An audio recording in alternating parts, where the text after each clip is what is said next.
Extract 9, Part 2. Violet Frankenstein, 1800s. Without going into too much detail, Violet, it is known that all humans have an electrical current. This is what gives us life and allows our hearts to beat and our brains to think. Without electricity in us, we are just meat and bones. However, your mother must have used a stronger or different type of electricity to give her creations life. On this world, electricity is a new thing, and it is replacing a lot of the steam power and power that comes straight from raw materials. There are many other alternate worlds exploring electricity, and some have long past discovered it, and now have new forms of energy. But I have not seen a power that animates the dead. Sure, I had read it in tales and stories of how the dead had been given life, but to see it in real life takes my breath away and excites me. Excites you, I said, but you nearly died. It's obscene and against God what the patriarch can do. Yes, it is obscene, Joan replied solemnly, but then she became excitable and smiled.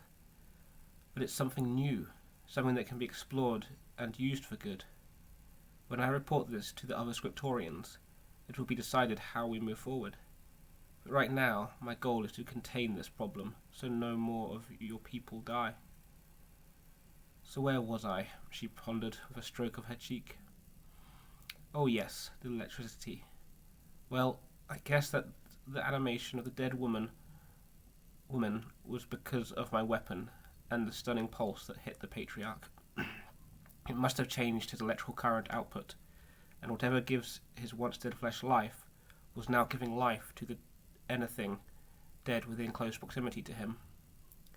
As I sat there in the jail with this realization, I wondered what another shot would do to him, and in a moment of panic I thought perhaps it might increase the area of his influence on the dead. I hoped they would not wonder this too and test it, but then I remembered it would not work for them, as only I could fire the pistol, so all was safe. For now it... Safe? You were anything but safe, I exclaimed. They had you locked up and were going to try and find out about all your gadgets and your weapon so they could use them to kill more women. I suppose safe was the wrong word, Joan admitted. As I watched her become distant again, I truly scrutinized her face for the first time. There were fading bruises under her eyes and around her jaw, and the closer I looked, the more I realized she was covered in fading bruises. I gasped. What did they do to you? Well, these were from my final escape. I nearly didn't make it, but that's for the end of this tale. Are you in pain? I asked. I didn't even realize I still had them. She shrugged.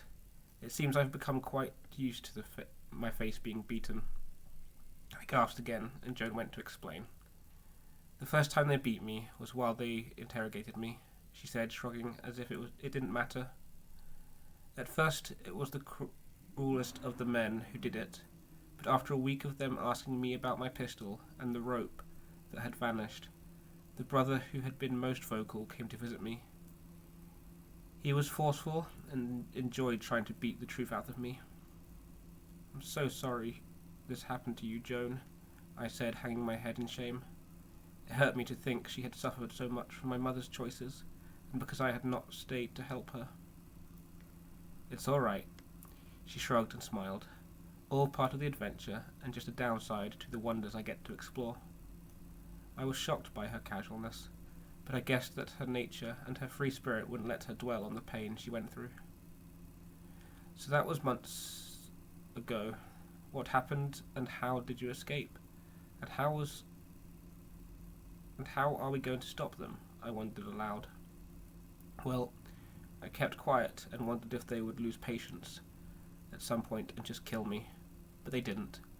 I took the interrogation and cruelty as best I could, and wondered why we hadn't moved to a new village, as that had seemed to be the plan. I had my theories that perhaps they were waiting for me to give up some of my secrets, or they were holding back to gather more male followers, or maybe try to learn how to raise more dead women, Or perhaps they were watching and waiting because they didn't want to take any more risks just yet with the babies. It turned out it was a combination of them all, but the latter held the most weight, as they did not want to risk losing the 2 remaining children. So weeks went by, and they did eventually give up interrogating me, but for some reason did not kill me. Perhaps they thought I could be useful in the future. I waited patiently, hoping that perhaps other scriptorians would notice my absence and come to get me from my last known location. But I often go long periods without reporting in, so I doubted they would come, and they did not. The men began to feed me slightly better, but any attempts to talk to them and find out what was happening failed. It was about 3 months after my capture when something finally changed. Instead of the hard-faced men, it was Aldous who entered and brought me my food. It wasn't until he put the plate through the gap in the bars that I looked up and saw it was him, and by the time I went to call out and speak to him, he had left.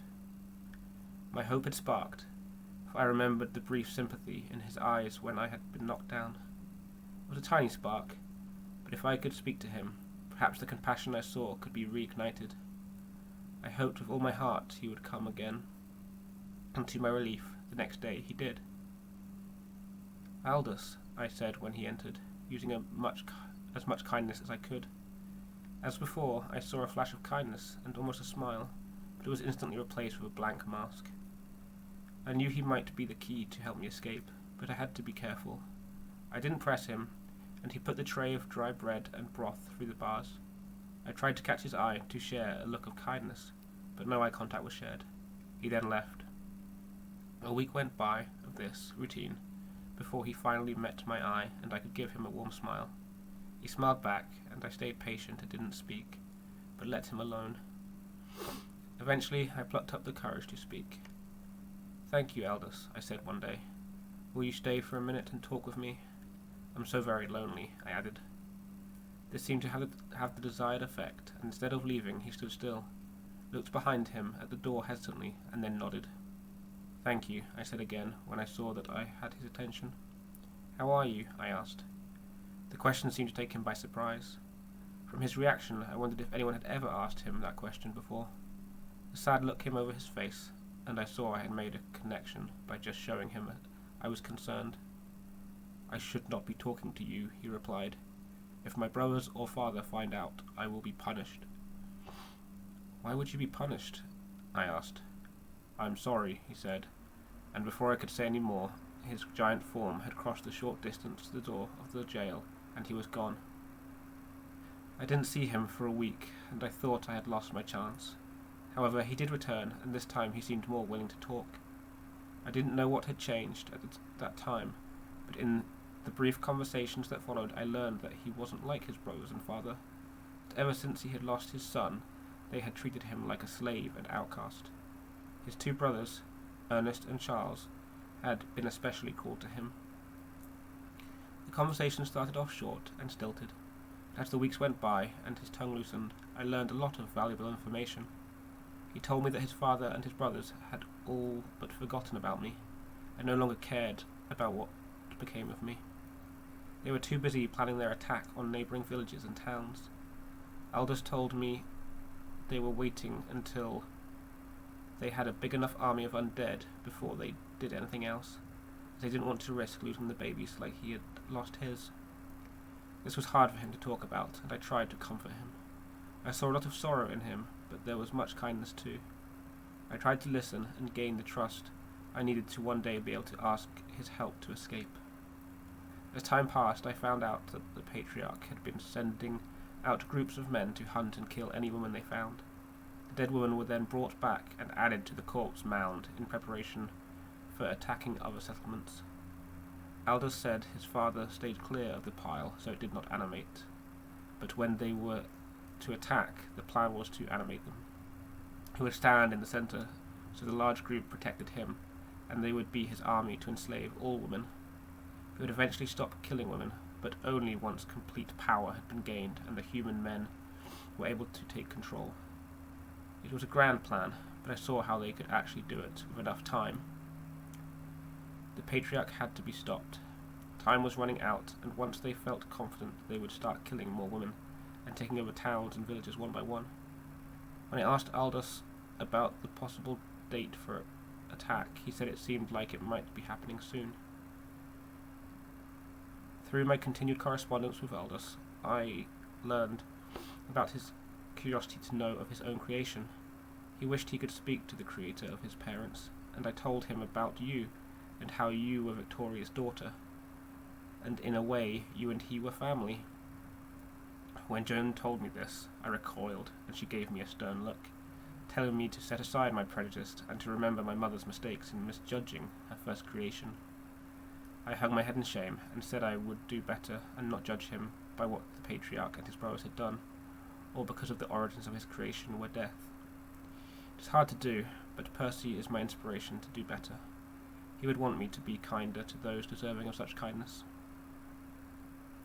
You will need to get over your misjudgments, as I have promised Aldous that he could meet you. Do you think you have learned enough and changed enough to help me keep this promise? Joan asked. I have, I affirmed, as I thought about how Percy would want me to respond, and how I knew I should. Good, Joan said. The promise I made was part of my bargaining to get him to help me escape, so I'm glad you have agreed to help me keep my promise. You may have doubts of the right thing to do, Violet, but if you follow your heart, you will make the right choices and become the honourable woman you want to be. I nodded my thanks for her words and urged her to continue the tale of her escape. More time passed, and although it was a risk, I told Aldous about my adventures and who I was. I told him about how I had travelled and about a world I could take him to where he would be safe and free from cruel judgment. He loved the idea of having a world to explore without any fear. He did say how he longed to have a child again, but accepted his loss as gracefully as he could, and with a decorum so elegant it humbled me. He'd come to accept his loneliness, and I wished there was something I could do to help him. She paused and looked up, cocking her head and appearing to listen to something. I now have ideas to help him to not be so alone, but there are many risks involved, so I didn't tell him my thoughts in case I gave him false hope. I will tell you my plans soon, but I must make a course adjustment.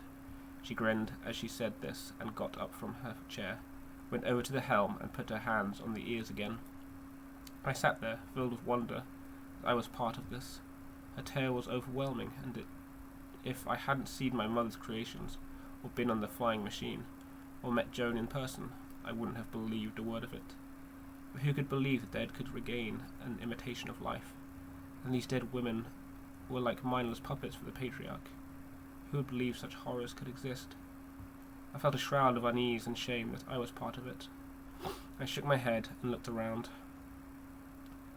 I expected to see ocean waters by now, as I'd assumed we were heading west to the Americas. However, all I saw was the familiar English countryside, and on a closer look I saw far too many large towns, and guessed we were heading north. I wondered why this would be, and as Joan came back over, I asked her. "We are heading to Scotland," she replied. "All will be clear shortly. Let me continue from where I left off." I gestured with my hands for her to go on. Aldous came to me late one night, about 4 days ago, and woke me. He held the keys to my jail in his hands, and looked at me with a deep seriousness in his eyes. "Would you give me the life full of freedom on another world as you promised you would?" "I will," I said. "Will you let me meet my other family before I go?" "I will," I said again. "All right," he replied solemnly. "I will free you. It has to be now, as I have heard my brothers talk of attacking another settlement with all their force. I don't want anyone else to die. Can you stop them?" "I can," I replied. "I need you to free me, but then I have to go away for a short while. I'm afraid you cannot come with me. But I'll come back. I promise I'll come back," I said, when I saw slight hesitation in his eyes. He didn't say anything, only nodded and walked forward and unlocked the door, opened it, and I walked out to stand beside him, looking up at him with thanks. "You must flee too," I said. "If they learn you've done this, they will hurt you." "I know," he said with a quiver. "Where shall I go?" "Go back the way you first came to get here. Hide in the forests and knolls, and I will find you. How? I have my ways, I told him, and smiled reassuringly. I saw the fragility in him, and his desire to trust, even though no one had ever given him reason to have trust. So I took his large hand and petted it gently in mine, and I saw tears shine in his eyes. The simple kindness meant so much to him. I was re-educated of the importance of such apparently small things that so often we take for granted. I let him feel the emotions for a short moment, and then softly let go. He breathed heavily and smiled in thanks. Do you have a plan? Is there anything you need, or that I should get for you? He asked. I have a plan, I answered. I have been here for long enough to think of one. First of all, do you know where my pistol is? He frowned. I'm afraid Father broke it in two when it wouldn't work. I'm sorry. I frowned too, but knew I couldn't do anything to get my pistol back. Don't worry about it, I said with a wave of my hand and a shrug. It wasn't essential to my plan. I will need a couple of things to help me get back on my Zeppelin. Do you know where any rope and a pickaxe are kept? I do, he said, and closed his eyes to remember. There's a building that sold such things, he continued, opening his eyes. I can take you to it. We shouldn't be discovered, as most people are asleep. I will follow your lead, then. He nodded, turned, and went to the door.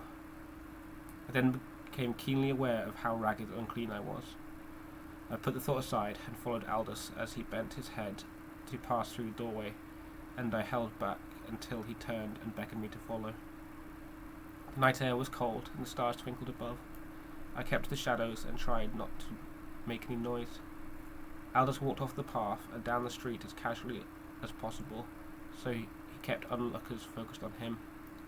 We were fortunate not to cross paths with anyone, as I could hear voices coming from some of the houses we passed. I couldn't help but glance back once and saw the shadow of the ominous mound of the dead women. It was larger and closer than it had been, as it must have been moved to be kept away from the Patriarch's house, so as not to animate them prematurely. I have seen much in my travels, Violet, but even I shivered from the sight. I looked up quickly and saw the shadow of my flying steed. I can't tell you how happy I was to see that it had not blown away, and that the engines must have kept it where it was.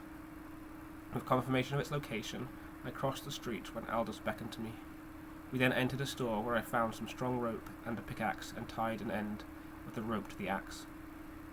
You'd better go, I said, turning to Aldous. I will circle around the town and come from the other side to get to my steed. I will stay here and watch to make sure you escape, he said. Okay, I replied, seeing the determination in his eyes. The moment you see me climb up and vanish, you leave. I will, he replied. I crept out of the store and snuck down the side alley to another row of wooden houses. Once I found a way around them, I ventured onto the next street, and as I kept to the shadows, I looked out for any men that might spy on me. At one point, I had to throw myself silently against a wall when I saw a lamp being lit in the house opposite me. I waited for a few moments, holding my breath, but saw no sign of anyone looking from the window. I continued on my way and reached the far side of the town, ducked around the end houses, and doubled back to come up the rear of my steed. As I crept towards my home, I could hear the distant voices of the creations coming from the house. I tried to ignore it, and kept my senses focused on my immediate surroundings. I reached the steed and took the pickaxe firm in my grip and readied my throw. I gave one last look around before I did, and to my dismay, I saw a figure in the doorway of the Patriarch's house. I blinked, and through my patch-covered eye, I saw the figure of a man run back inside and heard shouts. It was now or never. I ignored the sudden fear in me and launched the axe high up towards the deck of the horse. The rope was like a long, withering tail as the axe made it onto the deck with a clunk. I pulled the rope as fast as I could, hoping the axe caught the railing at the edge of the deck. To my relief, it did. I tugged hard once, finding that it didn't budge. I glanced back as I pulled the rope tight and walked forward, ready to climb it. A new figure now stood in the doorway, and the size was unmistakable. It was the Patriarch. He rushed towards me, not even bothering to take the steps from the house, but jumping down them. I scrambled at the rope and felt my lack of strength keenly. With both hands I managed to pull myself a foot off the ground. I pulled myself a little higher. It was not quick enough. I felt a force wrench me down, burning my hands as I was dragged from the rope. I hit the ground hard, but kept my wits and rolled away from the patriarch. It was a vain attempt, and he was upon me like an animal. With the back of his hand he struck me, and I saw stars twinkle, but they were not like those in the heavens. Once again I thought all was lost, as another strike came at me, to the other side of my face, the force like a train hitting my head. But at the moment it struck, I felt the weight holding me down let up. Through dazed eyes and a swelling face, I saw that the patriarch was gone. I had no idea what had happened, and heard grunts and shouts to my side. I staggered to my feet, a little punch drunk, and as I began to focus, I saw Aldous had locked arms with his father. "Go, Joan," Aldous growled through gritted teeth. I knew I couldn't help him, so obeyed, found the rope, and arm by arm dragged myself skyward. I heard more thuds and grunts, and the one time I looked back, I saw them rolling in the street, locked in contrasting anger, Aldous protecting me, and his father bent on killing me. When I reached the deck, I managed to grab the railings and pitifully pulled myself over them. Breathing hard, I rolled to my feet, quickly turned and looked down, trying to see what had happened. Below, I saw the outlines and vague features of about a dozen men, all looking up the street. I followed the way they were facing, and all I could see was the large mound of dead women beginning to ripple and squirm with movement. Regaining my senses, I pulled the axe away from the railing and flung it away, so there was no way anyone could follow or see me. I then ran to the helm and checked the power of the engines. The fuel dial was almost empty, but the crystals that power the engine are highly efficient, so I was okay.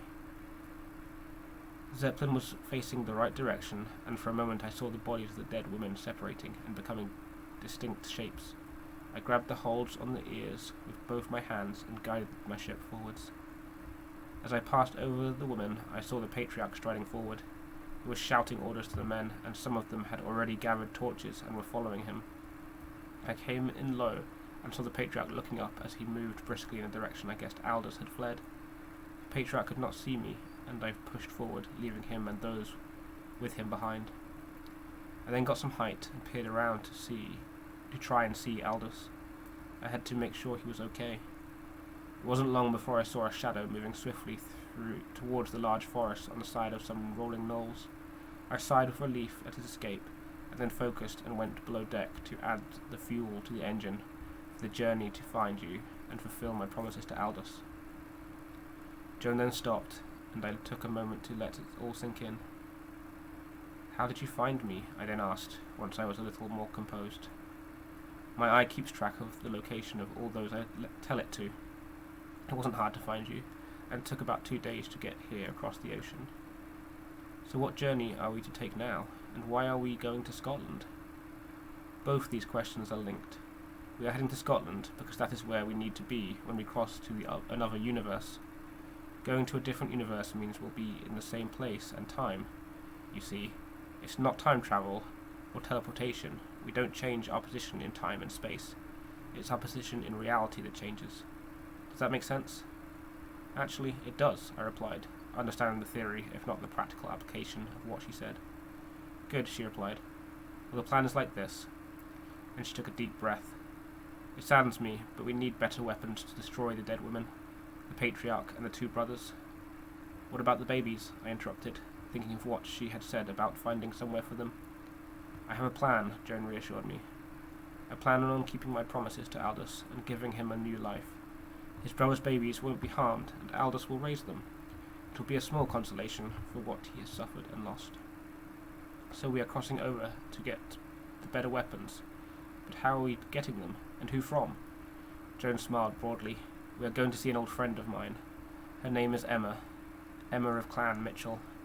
I think you'll like her, although she can be a bit brash at times. She has the spirit of a warrior. The world she lives in is still ruled by the Roman Empire. At least it was when I last left. The whole planet is covered by the Caesar from Rome, and as you will have learned from your own history, the Romans ruled the countries they conquered in a less aggressive way than some. Instead of demolishing the country's infrastructure, they let the countries continue much as before they ruled them, as long as they paid tribute to Caesar and acknowledged the rule of the empire. This is the case for the whole of Emma's world, with one exception. That exception is Scotland. Even after more than a millennia and a half, the empire has not conquered this proud country. Emma and the clans of her country have been fighting all this time to keep their country free, and the warrior spirit has never been allowed to sleep. She leads the continued fight against Roman occupation, and with secret allies continues to infuriate Maria, the current Caesar. Joan had laughed reflectively at this. I guessed that she had recalled some memory of a previous visit to this world. From her wide eyes and pronounced gestures, it was clear she looked forward to going back. I couldn't blame her. The idea of a world still controlled by the Romans is fascinating and hard to even comprehend. I think I will believe it when I see it, which shouldn't be too long now. Anyway, she said as her laughs faded, we have to cross over at a specific point, as the Romans would detect us if we were to appear in their territory. The technology is one of the most advanced I have come across in all your Earth's variations. They have had so long to grow and thrive, with so many countries to draw from for their advancement. Scotland has kept up with the Roman Empire well, but sometimes they have found themselves at a slight disadvantage because of numbers and resources, but they have always kept themselves free with the help of various secret groups. These secret groups rise up in other countries who don't want Roman rule. Scotland, in many ways, is a rallying point for those who want their own identity without Roman influence and occupation. It's quite a tale, but not one for today. Joan stopped talking and looked at her arm, and then rolled up the sleeve of her leather coat. I saw strange copper-looking tattoos running up her arm, and there were intricate shapes and many cogs. Joan looked at her arm for a second, then glanced up and saw me staring, transfixed. I dragged my eyes away. I felt like I had seen something I shouldn't have. She didn't say anything for a few moments as I idly looked at the shadows of the dark countryside and the clumps of dotted lights from small villages. It's getting late, she said finally. We should go below and get some sleep. It will be about another 2 hours before we get to where we need to cross over. Looking at her, I nodded and followed her lead towards the hatch down to the decks below. She led me through the hatch to the first deck, and down a narrow corridor to a room with a bed in it. You can sleep here, she said. I'll wake you when we are about to cross over. You'll not want to miss that. No, I think not, I agreed and turned towards the bed. I took off my jacket and lay on the bed. I didn't think I would be able to sleep with everything buzzing in my head, but at some point I must have.